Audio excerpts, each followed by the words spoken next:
तो नमस्कार, स्वागत है आपका। बिहार से आ रही हर पॉलिटिकल स्टोरी को हम आपको समझाने की कोशिश कर रहे हैं क्योंकि चुनावों का वक्त है और चुनावों का वक्त है तो लगातार हर कोई अपने तरीके से चीज़ों को प्ले आउट करने की कोशिश कर रहा है।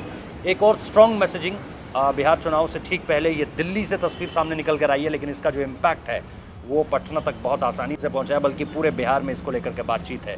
शरद यादव का नाम निश्चित तौर पर आपने सुना होगा, और जब मैं शरद यादव की बात करता हूं तो सीधे सीधे लोकतांत्रिक जनता दल की बात कर रहा हूं। 2019 तक वो हमको और आपको अच्छी तरह से पता है कि जेडीयू का ही हिस्सा थे, क्योंकि उस वक्त पे नीतीश कुमार से दोस्ती जो थी वो प्रगाढ़ थी। लेकिन वहाँ पर जो खटास शुरू होती है उसके बाद आते हैं और उस पार्टी को छोड़ देते हैं, और ये जो मैंने आपको बताया कि लोकतांत्रिक जनता दल का हिस्सा बनते हैं।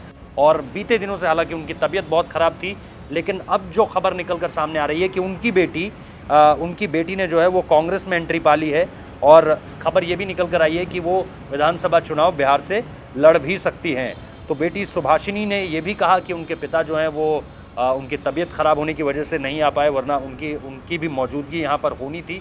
लेकिन पिता एक अलग पार्टी के प्रमुख और बेटी जो है वो कांग्रेस से टिकट पा रही हैं। उम्मीदें ये भी जताई जा रही हैं कि वो चुनाव भी लड़ेंगी। इसके अलावा अगर आपको बता दें, जो महागठबंधन का हिस्सा है उसमें सीपीआई, सीपीएम और आरएलडी तो हैं ही, लेकिन इसके साथ साथ कांग्रेस को भी 70 सीटें उसमें दी गई हैं, जिसमें से कुछ सीटों पर कांग्रेस ने जो है वो नामों का ऐलान किया है, लेकिन कुछ सीटें अभी भी बाकी हैं। ऐसे में कई लोगों की उम्मीदें अभी जगी हुई हैं।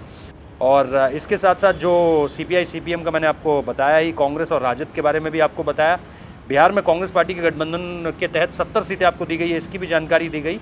और अभी तक जो जानकारी निकल कर आ रही है कि 3 चरणों में विधानसभा चुनाव होने जा रहे हैं। 28 अक्टूबर, 3 नवंबर और 7 नवंबर को मतदान होगा, जबकि 10 नवंबर को चुनाव के नतीजे घोषित होंगे। और ऐसे में ही चुनावी राजनीतिक दलों ने जो चुनावों को देखते हुए कमर कसी हुई है और जिस तरह से अलग अलग मैसेजिंग अब सामने निकल कर आ रही है, उसमें ये सबसे लेटेस्ट इन्फॉर्मेशन है जो हमने आपको दी कि कैसे जो है वो लोकतांत्रिक जनता दल के जो प्रमुख हैं शरद यादव, उनकी बेटी सुभाषिनी राजराव की एंट्री हो चुकी है। दिल्ली से ये तस्वीर आई है जहां उन्होंने कांग्रेस ज्वाइन कर ली, और उम्मीदें ये हैं कि वो विधानसभा चुनाव कांग्रेस की तरफ से लड़ने जा रही हैं। बहुत बहुत शुक्रिया इस वीडियो को देखने के लिए। अच्छा लगा है तो लाइक कीजिए, कमेंट कीजिए, शेयर कीजिए, हमारे चैनल को सब्सक्राइब करना मत भूलिए।